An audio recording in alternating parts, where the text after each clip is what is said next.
মানুষকে তার ধর্মীয় অধিকার, ধর্মীয় স্বাধীনতা, তার ধর্মীয় সম্পদ তাদের ব্যবহারের জন্য তাদেরকে অধিকার দিয়েছে। কিন্তু আজ কেন্দ্র সরকার সংখ্যাগরিষ্ঠতার জোর দেখিয়ে সংবিধানকে মান্যতা না দিয়ে তারা জোর করে এই আইনটা তৈরি করেছে, যে আইনের মধ্যে সর্বপ্রথম অনেক ভয়ানক ভয়ানক আইন সংশোধনের নামে এনেছে। যার মধ্যে একটা হলো যে ওয়াকাফ, যেটা আজকে দীর্ঘ হাজারো বছর ধরে চলে আসছে, এই ওয়াকাফ সম্পদের মধ্যে কোনো অমুসলিম কিন্তু এই কমিটির মধ্যে নাই। কেন্দ্র সরকার সেই জায়গাতে আজকে অমুসলিমকে এই কমিটির মধ্যে রাখার জন্য চেষ্টা করছে। এখানে যদি আমি এইটুকু কথা বলি তাহলে হয়তো আমার অমুসলিম ভাইয়েরা তারা দুঃখ প্রকাশ করতে পারে যে সর্বধর্মের গণতান্ত্রিক দেশে যদি অমুসলিমরা থাকে তার সমস্যা কিসের। ব্যাপারটা ঠিক তেমন নয়, ব্যাপারটা একটু খুলে বলতে লাগে, কিন্তু আকাশের পানি তো মাথার উপরে ঝিরঝির করে ঝরে যাচ্ছে। যখনই প্রোগ্রাম করি আমি, হয় খুব রোদ হয় নাই পানি হয়, জানি না মহান স্রষ্টার আমার ওপরে কি পরীক্ষা আছে। তবে এটাও জানি এরপরেও কিন্তু ভালোবাসার মানুষরা ঠিক ভিজে ভিজে হলেও এসে থাকে, হাজির দিয়ে থাকে, প্রোগ্রামে সামিল হয়ে যায়, যেটা আমার জন্য অত্যন্ত খুশি ও আনন্দের বিষয়। তো যাক, এই যে অমুসলিমদেরকে ঢুকানো হচ্ছে, অ্যাকচুয়ালি অমুসলিম বলতে কেন্দ্র সরকার তার লোককে ঢুকাতে চাইছে, বিজেপির লোককে ঢুকাতে চাইছে।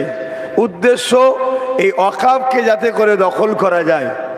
এর পাশাপাশি আরেকটা কথা আপনাদের জেনে রাখা দরকার, আমাদের সমাজে কেন্দ্র সরকারের লোকেরা এত মিথ্যা প্রচার চালাচ্ছে যে মুসলমানদের যদি ওয়াকাফ থাকে তাহলে হিন্দু ভাইদের কিছু নেই কেন।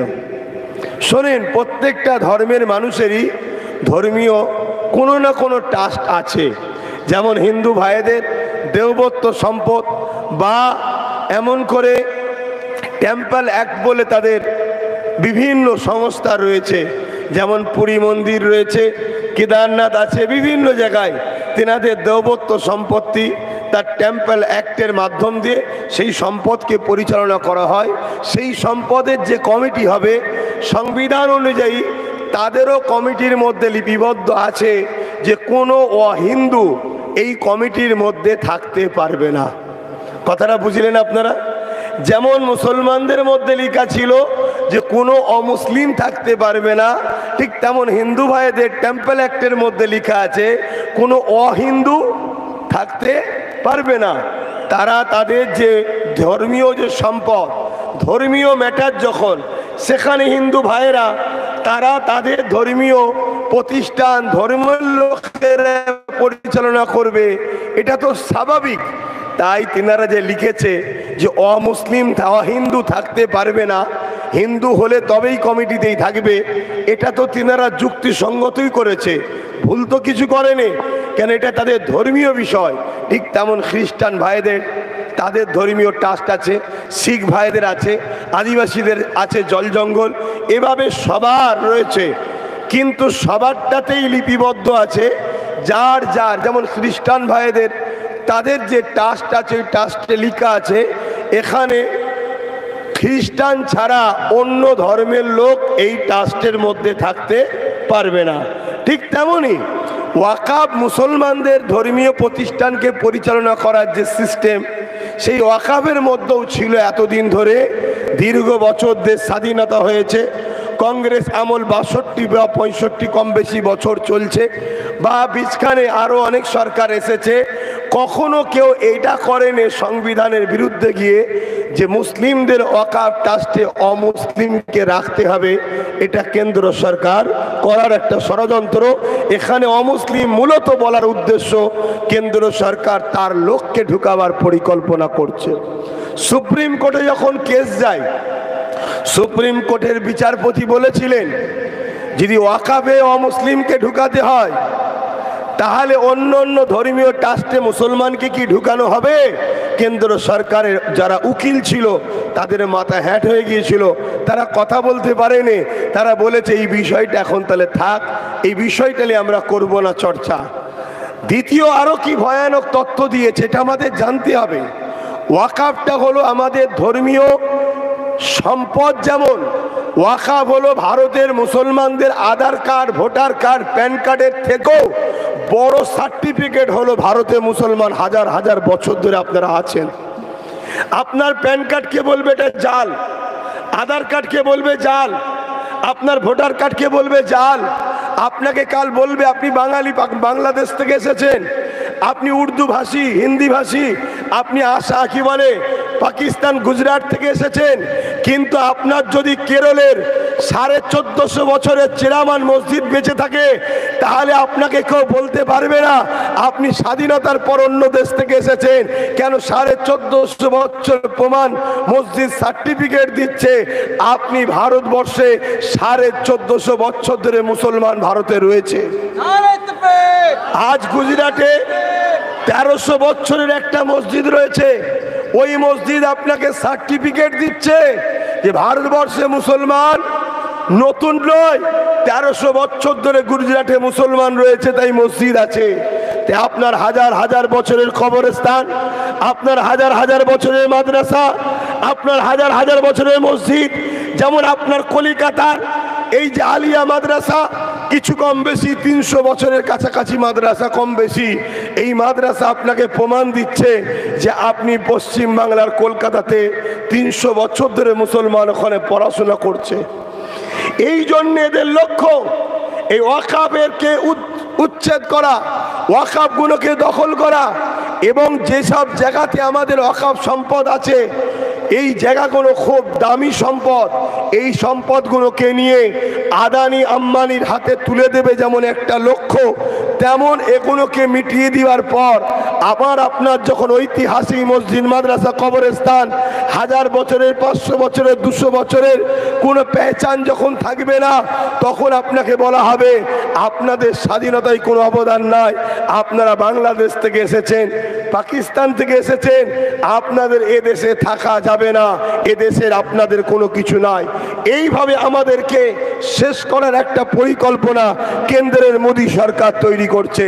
কেননা এর মধ্যে একটা আইন করেছে, ওই আইনটা এত ভয়ানক, নিশ্চয়ই আপনারা জানেন, কোনো জায়গা যদি 12 বছর কেউ দখল করে, কোনো একটা জায়গা মালিক ধরুন অন্যজন, আর কেউ 12 বছর সেখানে ঝুপড়ি গেড়ে হোক বা কোনো কিছু দখল করে বসে আছে, 12 বছর পর ওই জায়গার সত্তার মালিক সে যদি নাও হয়, ওই জায়গায় সে কিন্তু বসবাস করার জন্য তাকে আর উঠানো যাবে না, সে মালিকানা পাবে।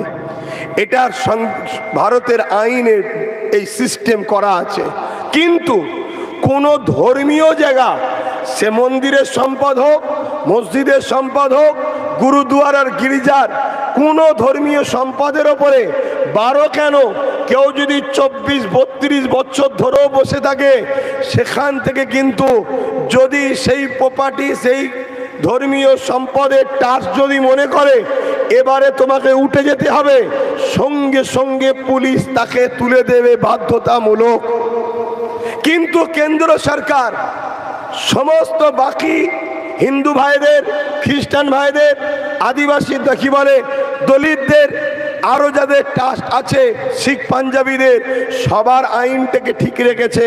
কিন্তু মুসলমানদের ওয়াকাফের বেলায় কেন্দ্র সরকার কি আইন করছে যে 12 বছর কেউ যদি ওয়াকাফের সম্পদকেও দখল করে রাখে, ওই জায়গা থেকে আর উঠানো যাবে না। শুনছেন? তাহলে এটা আমাদের জন্য, ধর্মীয় প্রপার্টির জন্য উপকার হলো না অপকার হলো? আজকে কলিকাতার মতো জায়গায়, আমি আমার রাজ্যের কথা বলছি, কয়েক লক্ষ কোটি টাকার সম্পদ, হয় কোনো ক্লাব, না হয় কোনো থিয়েটার হল, না হয় কিছু না কিছু ভাবে দখলে পড়ে আছে। আগামী দিন কোনো একটা যদি সরকার আসে, যে সরকার মুসলিমদের ওয়াকাফ সম্পদকে উদ্ধার করে দিবা সৎ মন মানসিকতা রাখে, তাহলে এগুলোকে সব বোল্ডুজার দিয়ে ভেঙে মুসলমানদের প্রপার্টি ওয়াকফকে ফিরিয়ে দিতে পারবে। কিন্তু কেন্দ্র সরকারের এই আইন বলছে 12 বছরের ওপরে যখন দখল হয়ে গেছে আর ভাঙতে পারবে না। তাই এই কালা কানুনকে কোনোভাবে আমরা মেনে নিতে পারি না। আপনারা কি মানতে পারবেন? এজন্যই লড়াই আমাদের। আজকে কেন্দ্র সরকার বলছে ওয়াকফ কালা কানুন নাকি মুসলমানদের উপকারের জন্য করা হয়েছে। আগেকার সময় আইন ছিল কেউ যদি ওয়াকফকে তছনছ করে, ওয়াকফকে কেউ যদি নষ্ট করে বা ওয়াকফ সম্পদকে কেউ যদি ক্ষতি করে, তার জন্য আইন রয়েছে, ব্যবস্থা রয়েছে, 6 বছরের জেল হতো। কেন্দ্র সরকার এসে আইন করে দিয়েছে কেউ যদি ওয়াকফকে নিয়ে ভুল ভ্রান্তি করে, তছনছ করে, তাহলে তার জন্য মাত্র 6 মাস জেল হবে। এটা উপকার করলো না অপকার করলো? লোকের তো সাহস বেড়ে যাবে, আরে 6 মাস জেল খেটে আসবো, দখল করে এলে। ওজন কেন্দ্র সরকারের উচিত ছিল যদি মুসলমানদের ওয়াকফকে বাঁচাতেই চাইতো তাহলে আইন করা দরকার ছিল ওয়াকফ ধর্মীয় সম্পদ, এই ধর্মের উপরে আঘাত, ধর্মীয় সম্পদের উপরে যে আঘাত দেবে, আমি কেন্দ্র সরকার আইন করছি তাকে 12 বছর জেল দেবো, তাহলে জানতাম তুমি ভালো কাজ করছো। কেন্দ্র সরকার কখনো দেশের ভালো করেনি, শুধু মুসলমানদের পিছনে লাগেনি। আপনারা নিশ্চয়ই জানেন আমাদের ওয়াকফের বিরুদ্ধে 2025-এ কেন্দ্র সরকার বিল পাস করতে, কিন্তু 2023-এ আদিবাসী ভাই বোনেদের জল জঙ্গলের সম্পদকে তাদের হাত থেকে ছিন্ন করে নিয়েছে, নিয়ে জঙ্গল কেটে কেটে বড় বড় কর্পোরেটদের হাতে তুলে দিচ্ছে। জীব জন্তু পশু পাখি যেমন মারা যাচ্ছে, এই গাছপালা আমাদেরকে অক্সিজেন দেয়, জঙ্গল চলে যাওয়ার জন্য আমাদের আস্তে আস্তে ভৌগোলিক পরিস্থিতি আমাদের ধ্বংসের দিকে যাচ্ছে, দেশের ভারসাম্য নষ্ট হচ্ছে, গরমের তাপমাত্রা বাড়ছে, পানির সময় পানি হচ্ছে না। এই যে আজকে দুর্দশা আসছে, এর জন্য কেন্দ্র সরকার সেই জল জঙ্গলের সম্পদকে কেড়ে নিয়ে জঙ্গলগুলোকে কেটে আদিবাসীদের ঘরে আজকে তাদের স্থান, তাদের অধিকার থেকে বিচ্ছিন্ন করার চেষ্টা তারা চালিয়ে যাচ্ছে। তাই আমি আমার কওমকে, আমি আমার জাতিকে বলবো, সংবিধান যখন আপনাকে রাইট দিয়েছে, আপনার ধর্মীয় সম্পদ আপনার রক্ষণাবেক্ষণ করার দায়িত্ব আছে। আপনাকে যখন সংবিধান রাইট দিয়েছে, আপনার ধর্মের বিষয়ে কেউ হস্তক্ষেপ করলে তার ডিফেন্স করার, তার প্রতিবাদ করার আপনাকে যখন রাইট দিয়েছে, তাহলে পানি দেখলে হবে না, ঝড় দেখলে হবে না, রোদ দেখলে হবে না। যদি আপনি মসজিদের স্বার্থে, মাদ্রাসার স্বার্থে, কবরস্থান, ঈদগাহ স্বার্থে, আপনি যদি আপনার বাচ্চার ভবিষ্যতের স্বার্থে এবং ভারতবর্ষে আগামী নতুন প্রজন্মকে ইজ্জতের সঙ্গে বাঁচিয়ে রাখতে চান, তাহলে এই ঝড় পানি তুফানকে অপেক্ষা করে আগামী দিনে আন্দোলন আরো বৃহত্তর করতে হবে, আন্দোলন আরো চালিয়ে যেতে হবে।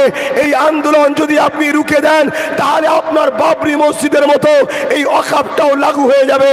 বাবরি মসজিদের কেসটাও সুপ্রিম কোর্টে চলছিল, আমাদেরকে অনেকে বলেছিল কেস চলছে একটু খামোশ থাকো, আজও অনেকে আমাদের পরামর্শ দিচ্ছে সুপ্রিম কোর্টে কেস চলছে, আন্দোলনের কি দরকার? আরে আন্দোলন ভুলে গেলে, আন্দোলন বন্ধ হলে শুধু 6 ডিসেম্বর বাবরি মসজিদের কথা মনে করতাম।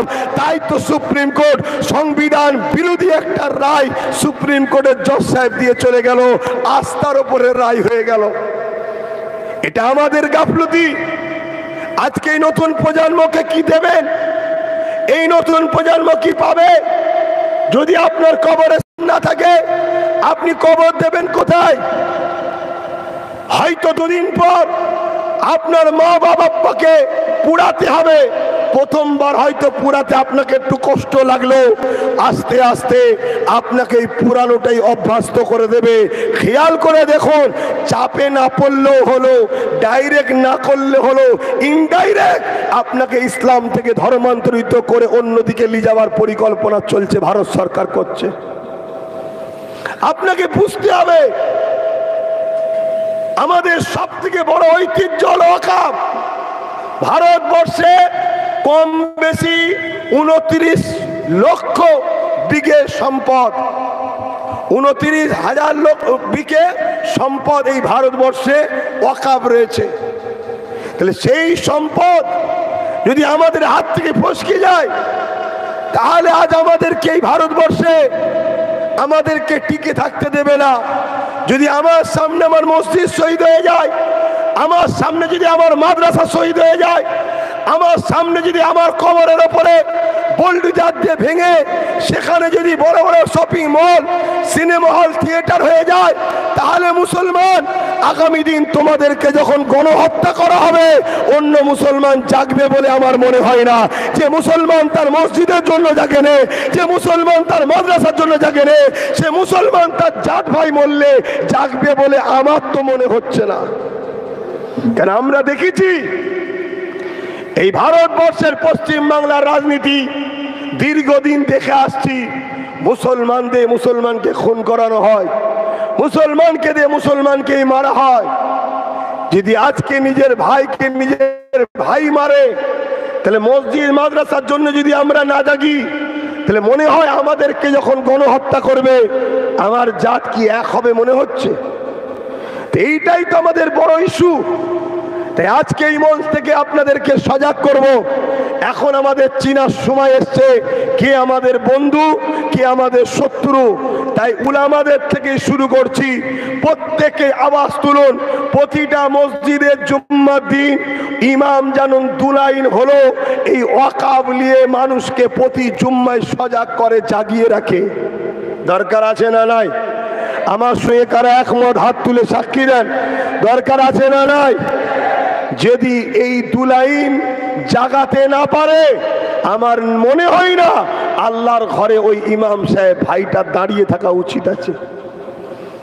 দ্বিতীয় নম্বর, আমাদের মতো আলেম উলামা, পীর মাশায়েখ যারা মাইক ধরে ঘন্টার পর দিনের প্রচারক দাবি করি, আমার মনে হয় প্রত্যেকটা ধর্মসভায়, প্রত্যেকটা জায়গাতেই মাইক পেলে প্রত্যেককে 5 মিনিট করে হলেও কেন্দ্র সরকারের এই কালা কানুন ওয়াকাফের বিরুদ্ধে যেটা তৈরি করেছে, এর বিরুদ্ধে জাতিকে জাগানো দরকার, জাতিকে ভাবানো দরকার, জাতিকে প্রস্তুত করা দরকার, জাতিকে জাগিয়ে রাখা দরকার।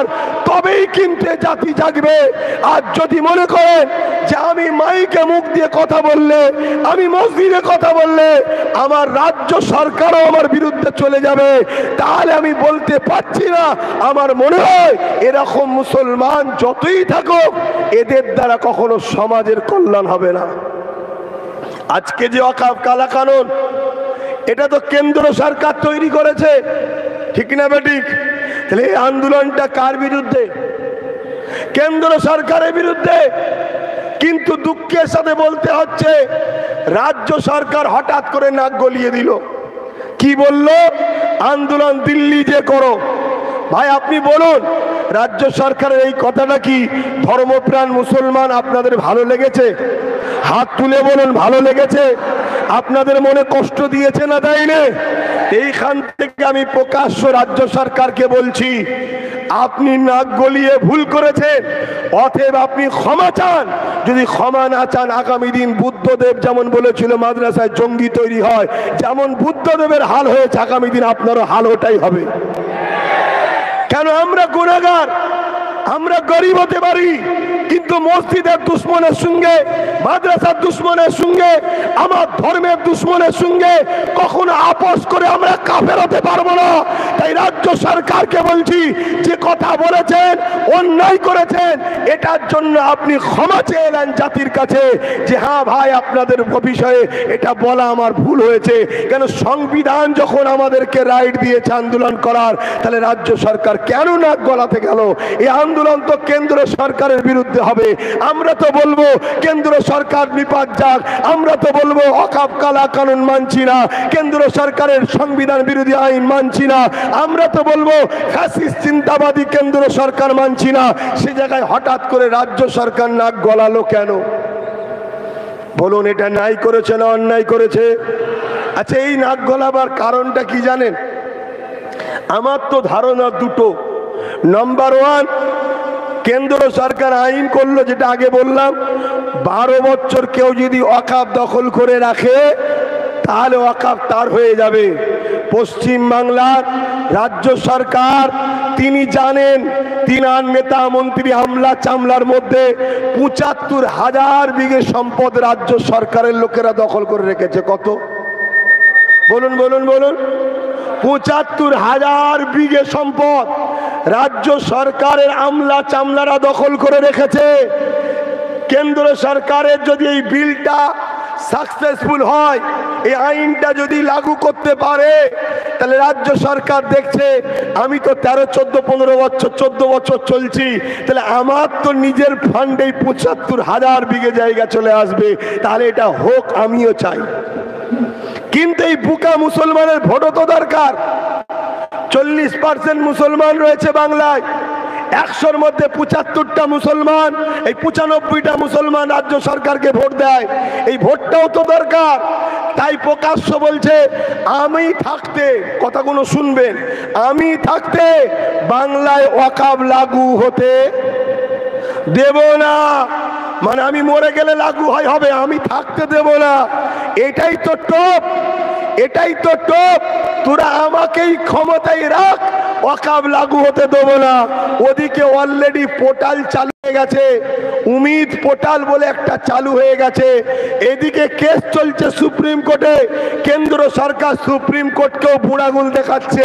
অলরেডি উমিদ বলে একটা পোর্টাল চালু করেছে, সেই পোর্টালের মধ্যে বলছে যার যা কাগজপত্র আছে, ডকুমেন্টস আছে, জমা দাও।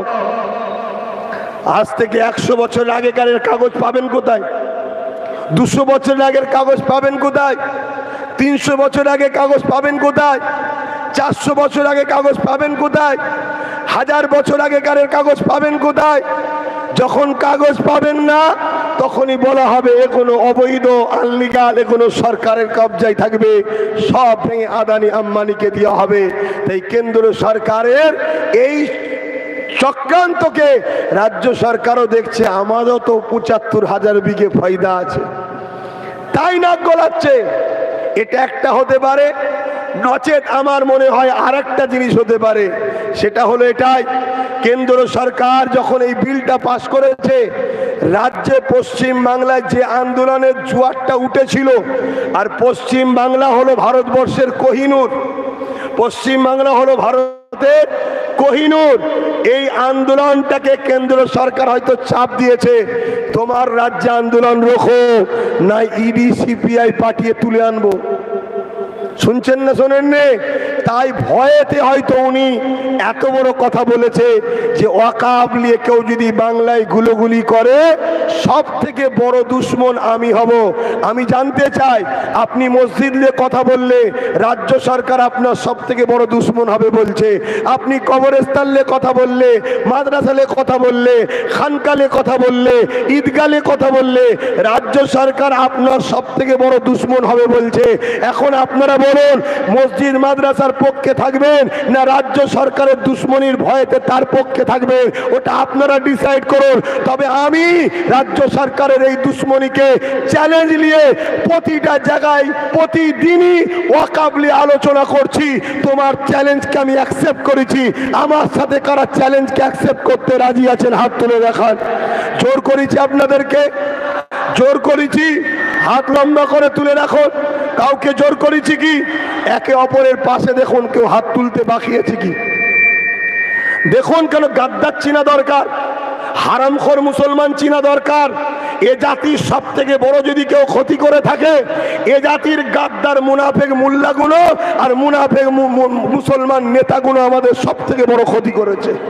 তাই জানা দরকার আছে না নয়? হাত নামান। কেউ যদি হাত না তোলে তার সঙ্গে আমাদের ঝগড়া নয়, কিন্তু গাদ্দারটাকে চিনে নেবো।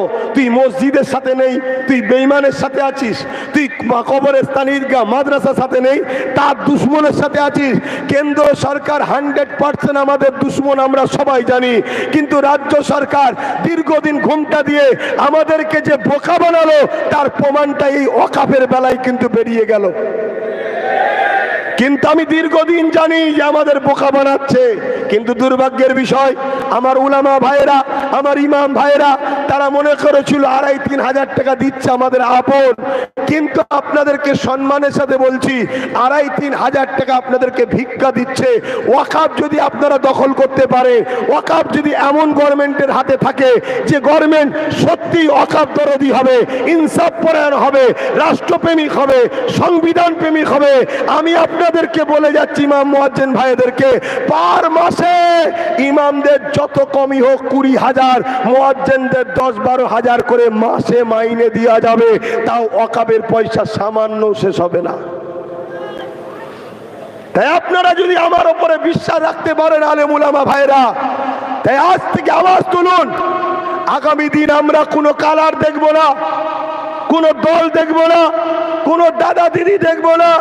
আমরা একটাই জিনিস দেখব, যারা আমার ওয়াকাফের সাথে আমরা তার সাথে, যারা আমার ওয়াকাফ আন্দোলনে আমাদের সাথে নেই তারা আমাদের আজ থেকে দুশ্মন। এটা আমাদেরকে বলা দরকার আছে না নয়? এটাই তো আমাদের হবে এখন আন্দোলন। প্রত্যেকটা মসজিদ, প্রত্যেকটা জলসা, প্রত্যেকটা মহল্লায় আলেম উলামা, পীর মাশায়েখ, ইমাম সবার মুখে একটাই কথা, আজকে আমাদেরকে চিনতে হবে কে আপন, কে বন্ধু, কে শত্রু। আজ কেন্দ্র সরকার যে কালা কানুন তৈরি করেছে, এই কালা কানুনের বিরুদ্ধে আমরা ওয়াকাফের পক্ষে লড়াই করব। এই লড়াইয়ে যারা আমাদের সাথ দেবে তারা হলো আমাদের বন্ধু। এই লড়াইয়ে যারা আমাদের সাথ দেবে না তারাই হলো আমাদের শত্রু। অতএব শত্রুকে কখনো আপন করতে নাই, শত্রুকে শত্রুর মতো ভাবে চিনতে হয়, তবেই কিন্তু আমরা বিজয় পাবো। যদি না আজ চিনতে পারি, যদি না আজ জাগতে পারি, যদি না আজ বুঝতে পারি, তাহলে মনে রাখবেন আমাদের বাচ্চাদের সাথে প্যালেস্তাইনের বাচ্চাদের মতো ঘটবে। অল্প বয়সে এদেরকে কাফন পরতে হবে। তাই কিছু যদি করতে না পারেন, কাফনটা কমসে কম কিনে রেখে যান, না আগামী দিন কাফনও পাওয়া যাবে না। আমার কথা কি আপনাদের পছন্দ হচ্ছে কি জানি না। এখানে আমি কাউকে খুশি করতে আসিনি, তবে আমি একটা কথা বলবো, দীর্ঘ 10 বছর ধরে আপনাদের জাগাচ্ছি, আজও জাগাচ্ছি। আজকে তাই একটাই কথা বলবো, ওয়াকাফকে বাঁচাবার স্বার্থে আপনারা সংগঠিত হন। উলামা ভাই, ইমাম ভাই, আলেম ভাই সবাই সংগঠিত হন। সংগঠিত হয়ে একটাই আওয়াজ তুলুন, আমাদের ওয়াকাফের সাথে যে আমরা তার সাথে। অতএব সাথে বলতে তাকে সব দিয়ে দেবো তা নয়, সে আবার 1 বছর পর ঘুরে এসে আমাদের উপরে জুলুম করতে দেরি করবে না। এই ওয়াকাফ যদি বাঁচাতে হয়, এই বাঁচাবার 3টে পন্থা আছে, একটু বলবো, সময় আছে? 3টে, আর 5 মিনিটের মধ্যে বলে শেষ করছি। 3টে পন্থা। নাম্বার 1, যে পাওয়ার দিয়ে ওয়াকাফ দখল করেছে ওই পাওয়ার আমাদেরকেও দখল করতে হবে। যে পাওয়ার দিয়ে সংবিধান বিরোধী ওয়াকাফ কালা কানুন তৈরি করেছে সংখ্যাগরিষ্ঠতা দেখিয়ে, ওই পাওয়ার আমাদেরকে তৈরি করতে হবে। এই পাওয়ারটার নাম কি? জোরে বলুন, জোরে সবাই বলুন, এই পাওয়ারটার নাম কি? কেন্দ্র সরকার কোন পাওয়ারে এত বড় সংবিধান বিরোধী আইন করলো? কোন পাওয়ারে? জোরে বলুন। আমাদেরকে ওই পাওয়ার তৈরি করতে হবে। তুমি যদি মনে করো এ আমার, ও আমার, সে আমার, সব বেটাই শুধু ইউজ করেছে তেজপাতার মতো আমাদের ঘরে। অতএব তেজপাতা হয়েও না, নুন হও।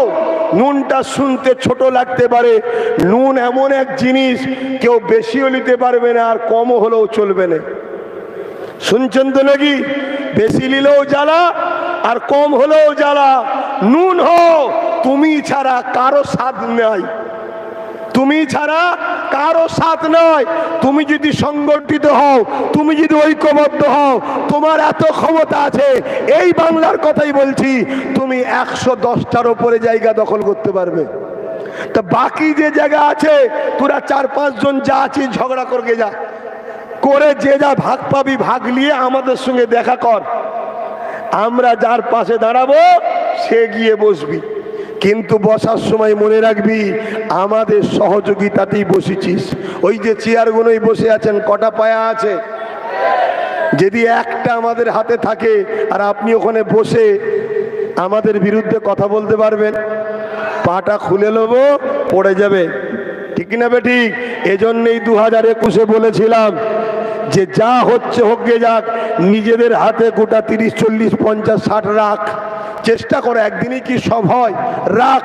তাহলে কি হবে, একটাতেই যা কামাল করছে, বুঝতে পারছেন তো নাকি?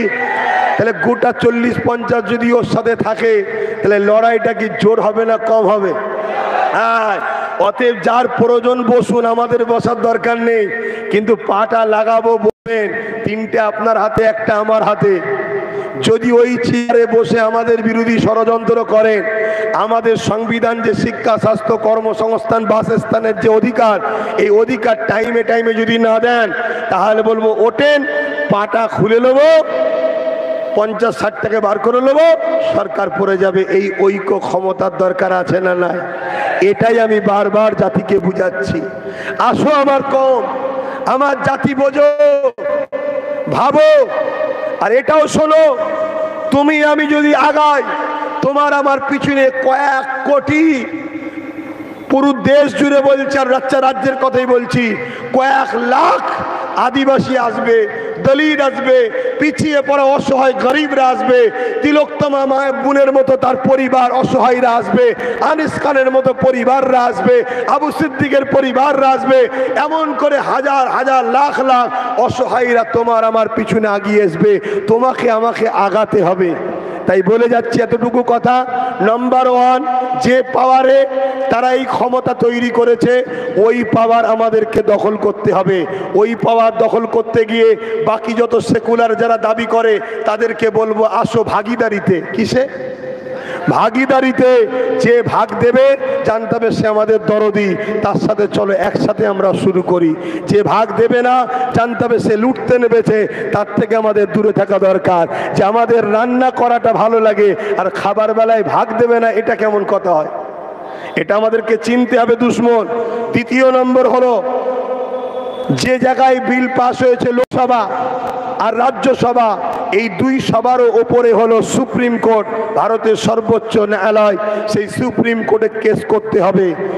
কিন্তু দুঃখের বিষয়, 8টা রাজ্য কেস করেছে, 100-র মধ্যে 95টা মুসলমানের ভোট লিয়া সরকার, রাজ্য সরকার। এই সরকার কিন্তু কেস করেনি। এই সরকার বলুন কেস করেনি। কেন কেস করেনি বুঝে নেন। নাই ঝাড়খণ্ডের সামান্য কি বলে হেমন্ত সোরেন সাহেব কি দুর্নীতি করেছে, জেলে চলে গেল। দিল্লির কেজরিওয়াল কি দুর্নীতি করেছে, জেলে চলে গেল। এখানে শিক্ষা থেকে শুরু করে সব জেলের মধ্যে এখনো বেঁচে আছে। কেন বুঝতে পারছেন না? সেটিংয়ে চলছে। তাই ইনি কেস করতে জানে যা, কিন্তু যার বিরোধী মুসলমানরা করেছিলে সেই নওশাদ সিদ্দিকী কিন্তু কেস করে রেখেছে। যেন আল্লাহ কামিয়াবি করে, বলুন আমিন। তাহলে দ্বিতীয় নম্বর হলো সুপ্রিম কোর্ট। 3 নম্বর হলো কি, আন্দোলনকে বাড়াতে হবে, বাড়াতে হবে। যত আন্দোলনে মাথা বাড়বে, আর এই যে পানি বলে ছাওয়ায়, কাদা বলে আসবো না, এরকম করলে হবে না। এ তখন ট্রেনিং চলছে। এরপরে আমি শহরের দিকে যাব, এটা তো গ্রামগঞ্জে আন্দোলন করছি। এরপরে বুঝিয়ে বুঝিয়ে শহরে যাব, শহরের পরে পশ্চিম বাংলার রাজধানী কলকাতায় যাব, প্রয়োজন হয় ব্রিগেডে যাব। কি গো, আপনারা যাবেন তো নাকি? হাত তুলে বলুন, যাবেন তো নাকি? ধোকা দিচ্ছেন না তো? কেন? ব্রিগেডে যদি 4-5 লক্ষ লোক হয়, আন্দোলনের কিন্তু রূপরেখা ছায়া গুরুত্ব হবে না। মিনিমাম যদি 25 থেকে 30 লক্ষ লোক হয়ে যায়, তাহলেই জানবেন কিন্তু দিল্লি কাঁপবে। শুনছেন না শোনেন নে? আমি আবার বলছি, কলিকাতা এমন একটা রাজ্য, পশ্চিম বাংলা, এখানে আন্দোলনের তাপমাত্রা যত বাড়বে সব থেকে বেশি প্রভাব দিল্লিতে পড়বে। অতএব সেই আন্দোলন যেসব বন্ধুরা করছিলেন এখন বন্ধ করে দিয়েছেন, তিনাদেরকে অনুরোধের সাথে বলছি, বন্ধ করবেন না, আন্দোলন চালান, আগিয়ে আসেন, আন্দোলন করুন, আন্দোলন বাড়ান। আর আপনাদেরকে বলছি, আন্দোলনের রূপরেখা আরো বাড়াতে হবে, মাথাকে ভিড় বাড়াতে হবে। যত আন্দোলন আমি চালিয়ে যেতে রাজি আছি, আপনারা কি আমার সাথে রাজি আছেন? আগামী দিন যদি আপনাদের এই আশপাশে আবার কোনো জায়গায় আন্দোলন হয়, আবার সময় দিয়ে যেতে পারবেন? কথা বলেন, হাত লম্বা করে বলেন, পারবেন? যদি মনে করেন যে আব্বাস সিদ্দিকীর চিল্লাচ্ছে, চিল্লাকে যাক, আমরা একটু ঘরে ঘুমোই, মনে রাখবে আমার নিয়ে সমস্যা নয়, সমস্যা আপনাদের সব থেকে বেশি। মনে রাখবেন, ভারতবর্ষের নাগরিকের মধ্যে ক্যাটাগরি আছে, A B C D category আছে। আমি ট্যাক্স দিয়ে বসবাস করা ছেলে, ধর্মগুরুদের ট্যাক্স নাই আমিও জানি, কিন্তু আমি ট্যাক্স দিয়ে বসবাস করি কেন? এ ক্যাটাগরিতে আসবো বলে। আমি সেই এ ক্যাটাগরির নাগরিক। দ্বিতীয় নম্বর কথা, আমার পূর্বপুরুষের মধ্যে পীর আবু বকর সিদ্দিক রয়েছে, যিনি ফ্রিডম ফাইটার, স্বাধীনতা সংগ্রামী। অতএব সেই পরিবারের সন্তান। আমার আমি চিল্লাচ্ছি না, আপনারা বুঝুন আপনাদের সন্তানদের কি হবে। তাই 3 নম্বর হলো আন্দোলন বাড়াতে হবে। পাঞ্জাব সরকার কৃষকদের সাথ দিয়েছিল, তাই কৃষক বন্ধুরা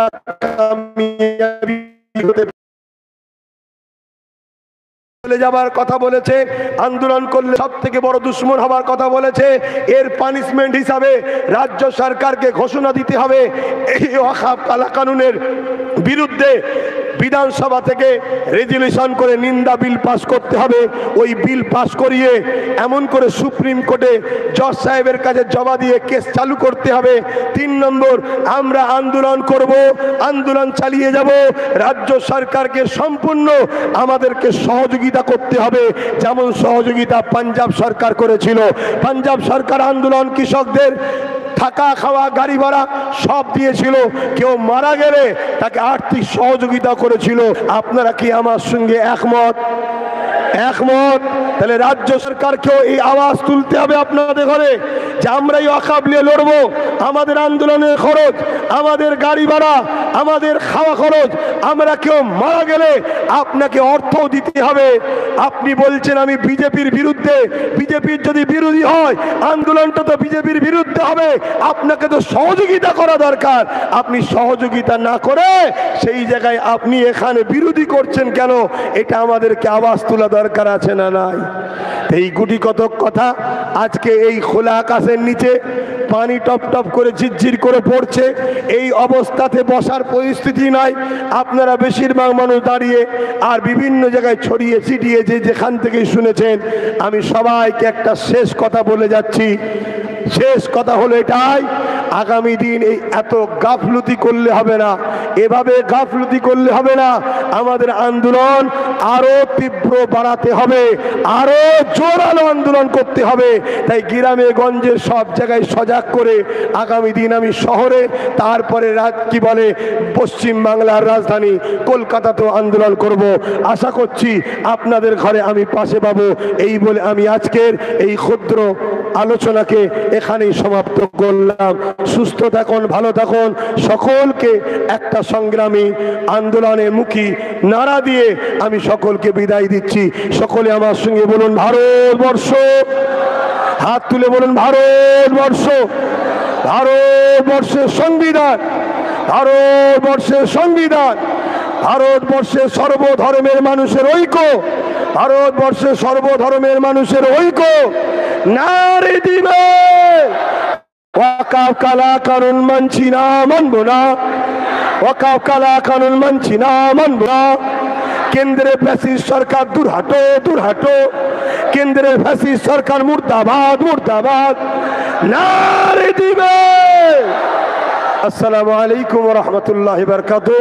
অনেক অনেক আপনাদেরকে আরো একবার আন্তরিক ভালোবাসা যে এই পানিতে আপনারা এসেছেন এবং ভিজে ভিজে প্রোগ্রামকে ধৈর্য ধরে শুনলেন। আপনারা সুস্থ